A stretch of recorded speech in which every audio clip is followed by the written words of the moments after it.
Hello दोस्तों, नमस्कार। मैं डॉक्टर सुरेंद्र प्रसाद खंसली, ज्योतिष आचार्य। आज की ज्योतिष की श्रृंखला में आप सभी लोगों का स्वागत करता हूं। दोस्तों, आज बात करेंगे हम मार्स की, जो मंगल ग्रह है। और मंगल ग्रह का जो गोचर है वो काफ़ी महत्वपूर्ण होता है। सबसे बड़ी बात तो ये है कि जो कुंडली में मंगल दोष होता है वो अत्यधिक प्रभावित हो जाता है कई बार, और इससे कई लोगों को ये ऐसा लगता है कि जो कुंडली का मंगल दोष होता है वो कई तरह की बाधाएं उसमें आ जाती हैं।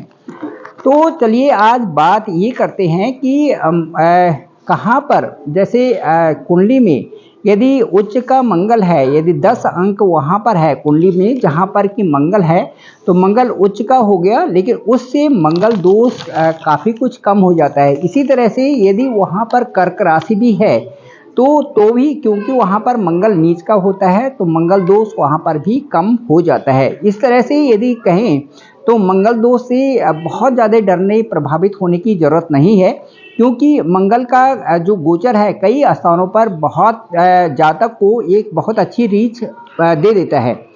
दोस्तों, आज बात करेंगे हम कि यदि मंगल दोष यदि प्रभावित कर रहा है कुंडली में, तो उनसे कौन कौन से संकेत मिलने शुरू हो जाते हैं। तो संकेत सबसे पहले जो मैं बात करूंगा, वो जो संपत्ति में किसी तरह का डिस्प्यूट आ जाना, ये भी मंगल से संबंधित होता है। क्योंकि मंगल जो प्लेनेट है वो जो जमीन जायदाद से संबंधित होता है, संपत्ति से होता है।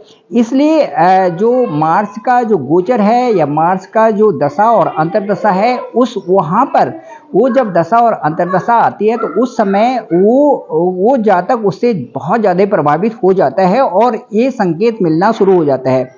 दूसरा, यदि मंगल से संबंधित कोई प्रॉब्लम्स आती है तो उसमें संकेत का ये है कि ब्लड संबंधी जो शरीर के जातक के जो शरीर में है, इस तरह से रोगों की संभावना बढ़ जाती है।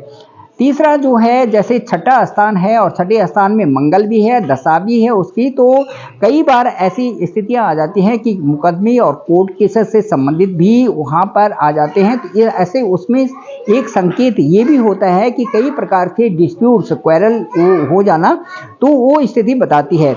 इसके अलावा जैसे आत्मविश्वास और साहस की बात है तो वो जातक में कम हो जाता है।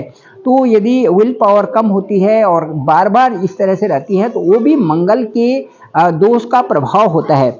इसके अलावा यदि हम बात करते हैं कि जैसे कि अभी जो मंगल का गोचर है वो अभी शनि के साथ में है, तो सैटर्न के साथ में जब भी मंगल का गोचर होता है तो उसमें हिंसक प्रवृत्ति शुरू हो जाती है। या बुध के साथ में यदि मंगल हो तो वहाँ पर भी जातक में ऐसी फीलिंग्स आ जाती हैं कि वो छोटी बातों में आर्गुमेंट करना और इरिटेशन की फीलिंग्स आती हैं।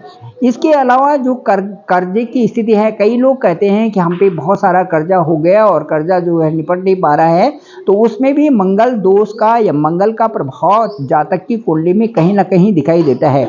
इसके अलावा जो एक कॉमन है, जो एक सब में दिखाई देता है, वो है वैवाहिक जीवन से संबंधित।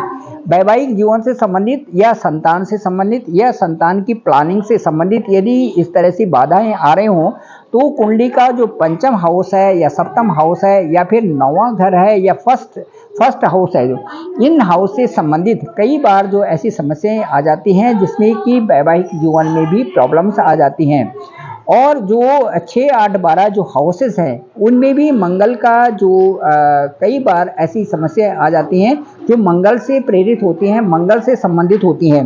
तो वैवाहिक जीवन में कड़वाहट का आना, ये भी मंगल से, जो मार्स की स्थिति वो भी दिखाती है। साथ साथ में मंगल का जो दोष है वो भी वहाँ पर दिखाई देता है यदि बार बार इस तरह से स्थितियाँ आ रही हैं।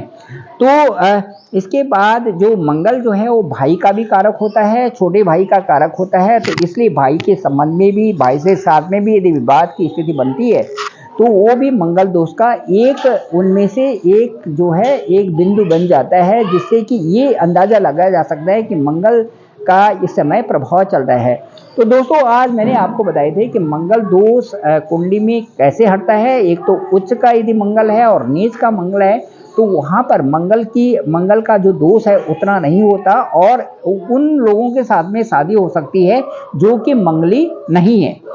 तो इस दूसरी बात मैंने बताया कि मंगल से प्रभावित होने वाली यदि बार बार इसे संकेत मिल रहे होंगे, जैसे संपत्ति संबंधित, ब्लड से संबंधित, मुकदमे से संबंधित, आत्मविश्वास का कम होना, हिंसक स्वभाव होना, कर्जे की स्थिति में आना, वैवाहिक जीवन में कड़वाहट होना और भाइयों के साथ में जो है यदि आपका किसी तरह से डिस्प्यूट होता है, बार बार यदि ऐसा रहता है, तो इससे ऐसा लगता है कि कहीं ना कहीं मंगल से आप प्रभावित हो। तो दोस्तों मैं कहना चाहूँगा कि जो ग्रह गोचर की स्थिति है वो तो अपने में है ही, साथ साथ में जो आपकी जन्म कुंडली है वो ज़्यादा महत्वपूर्ण वहाँ पर बन जाती है। तो जन्म कुंडली से ही उसके सटीक परिणाम निकलते हैं, जबकि दशा और अंतर्दशा वो बताती है। इसके अलावा जो 6, 8, 12 हाउसेस हैं, या जो मार्स का जो 1, 4, 7, 8 और 12वां स्थान है, ये बहुत ज़्यादा मंगल से प्रभावित है। तो अब इसके डिटेल्ड जो ब्लॉग है वो पहले भी बना रखी है। मैं समझता हूँ कि आपको ये ब्लॉग पसंद आया होगा। मैं डॉक्टर सुरेंद्र प्रसाद खंसली और ज्योतिष आचार्य, और इसमें जो मेरा डिस्क्रिप्शन पे नंबर है वो है 9868280191। आप जरूर मुझे कॉल भी कर सकते हैं और अपने हॉरोस्कोप भेजें, ताकि आपके बारे में बताएं कि क्या आप भी किसी तरह से मंगल ग्रह से परेशान हैं। Thank you very much.